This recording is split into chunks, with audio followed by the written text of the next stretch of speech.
As we know, food prices are going up rapidly, and another hike in energy prices is coming in April. It means that a lot of people are unable to afford enough food and need help. Sue spent some time at the Cambridge Mosque recently talking to Shahida and Ibrahim Rahman of the Karim Foundation about how they've managed to reach families who are reluctant to come forward for food help and those whose food requirements can't always be met by Cambridgeshire's food banks and food hubs. We decided to set up our own charity. So it led to that. We launched in September 2020 and it was named after my late father, Abdul Karim. So he arrived in Cambridge in 1957. He passed away in 1985 and we wanted to do something in his memory. We've been continuing our work, identifying families in partnership with the Cambridge Ethnic Community Forum and also with Cambridge City Council.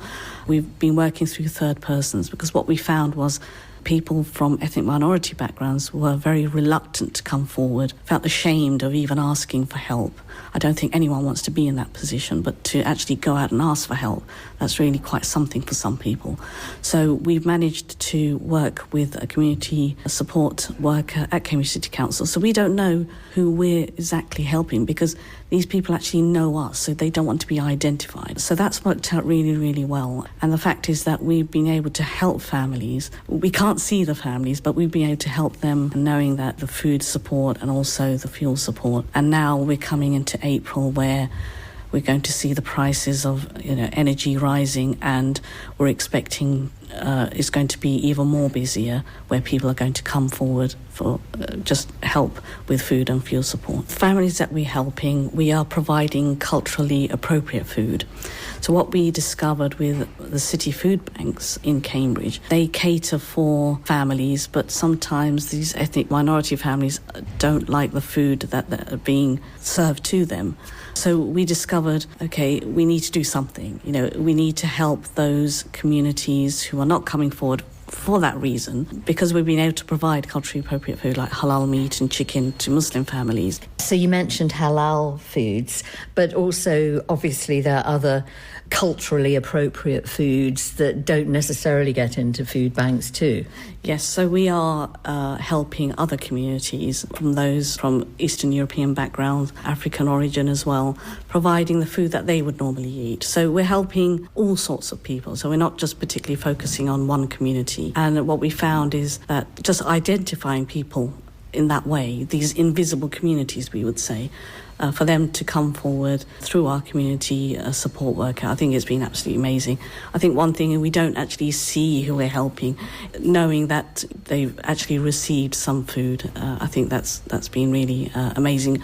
So have you had any feedback from this through the system, Yes. as it were? Yes, so through the Cambridge Ethnic Community Forum, I've had messages of support where one lady said she wouldn't have known what she would have done if we weren't there to be able to help her with food and fuel support. One other lady said we're a lifesaver. Just to even hear these words, it's so meaningful for us that we're actually be able to do something to help them. And that's what our foundation is about. We want to help communities, all communities, not just focusing on one community, and knowing that, we are there, just to help just for the normal grocery shopping and items that they would normally have. But that only came about because of the pandemic. It's not something that we envisaged. So it's been an amazing journey and we're learning all the time. Given the fact that we hope the pandemic is coming towards its end slowly, what is going to be the impact on going forwards for the foundation, would you say? I think people's problems and difficulties won't end there just because the pandemic is getting better. People are going to have all sorts of issues. I think what the pandemic has done is identified issues that were already there, highlighting them more. So people are going to continue having these problems, and with the energy price rises as well, people's situation is going to be complicated. So we are there to continue our work and to help people. As things change, people's lives will change in different ways, but we want to be able to help them and support them through the work that we do. And Ibrahim, in terms of your communication, letting people know about the foundation, what do you see as being your role, your key role, and what do you see as the way of going forward for the foundation? As a key volunteer, I lead on the communications for the foundation, but I've always seen my role as being something that's absolutely crucial in terms of explaining to our wider audiences, our wider communities about the work that we're doing. And I do that through social media. I do it through our website where we put out certain messages, certain news stories, and then we try and distribute this to the local and regional media outlets as well. I actually work as a social media manager at the University of Cambridge, so a lot of the work that I do in my day job is transferable to the work that I do for the foundation, and I'm learning a lot from both sides. Essentially, we've started something from scratch, and to build any kind of social media brand, you could say, just is quite a challenge, especially when you're doing it organically, which we're doing here. We're doing it as we're all volunteers, the trustees and myself, so we're all just giving our time, we're all doing it for free. It's certainly been really rewarding, but to see the impact that those messages have in terms of how it's brought donations to the charity as well, of course, we're all hugely grateful, and most importantly, how they're supporting those in need. So the message really is from us to please, keep supporting the work that we're doing, and hopefully we'll continue to help the communities in need who are out there in Cambridge. And I gather that there has been quite a substantial donation, not via the Karim Foundation, but actually via the mosque. So Cambridge Central Mosque, they partnered with Islamic Relief as a charity. They donated food, grocery items to the mosque. And what we did is we identified families and individuals who we've helped in the past through our foundation so they could receive food packs. And that's something that they also did with Cambridge City Council. So for these people to also receive donations through the mosque, that's been amazing. And that's the work that I also do as the outreach work, is where we identify people that we want to help. And I think that's really important to work alongside with different organisations, because us being a small charity, it's very difficult. As Ibrahim said, we started from scratch. We're making connections all the time.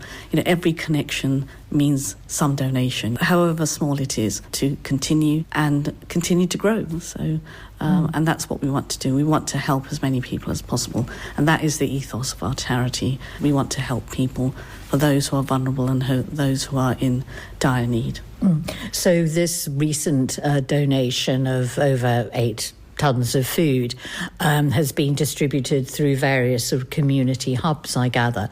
But that's in one sense a one-off. So what you're doing with the Karim Foundation is ongoing support. And that's why, we do call for further donations so we can continue our work. And I think the way that people have supported us has been absolutely amazing. We couldn't have done it without their donations. We would have been at a standstill. And also for Cambridge City Council for recognising us as an organisation. And I think we are the only organisation in Cambridge that provides culturally appropriate food, and that's something that we are very proud of, and we hope that we can continue to help all communities. One thing that we've certainly got coming up, we're hoping to start our next Cambridge Ramadan appeal. This is something that we did last year between April and May of 2021. And that enabled us to continue the work that we were doing. Launched an online fundraiser, and we asked people to please donate towards this, and this would help us to continue providing emergency food support for those in need. So that's another thing that we'd like to continue doing this year. As my mother mentioned about the concerns over fuel poverty, basically we also see the work that we do is about educating our communities as well. It's not just about asking people to donate to certain causes, but also to explain to them, why are we doing this, and how can you be part of that? How can we improve with the situations that we're facing at the moment? A lot of it, I would say, education is a crucial part of that. I think it's a really important thing to do to support the community in the most helpful way possible, because food is such an essential. Fuel poverty is something that I think we're going to have to sadly live with. And let's hope that the donations keep coming in, and that's probably the most important thing, so that you can continue with your work. In terms of being able to find out more about support for the Karim Foundation and a little bit more about the work that's being done there and future work, how do we go about that? Simply visit karimfoundation.co.uk. That's our official website. You can find out all about the work that we're doing. You can also find us on your favourite social media channels. We're on Facebook, Twitter, Instagram, LinkedIn. We've got a YouTube channel as well. So please like, follow and subscribe across all our social media platforms. And I particularly like your logo, which is a heart a bit like an apple, and Karim Foundation improving lives. That's lovely. That was designed by Duncan Bamford, who we've known for many, many years. He lives in Wales, but he came up with something simple. It's like a small tree growing with a heart. It really says a lot. And that was Shahida and Ibrahim Rahman from the Karim Foundation. The Karim Foundation is well worth our support.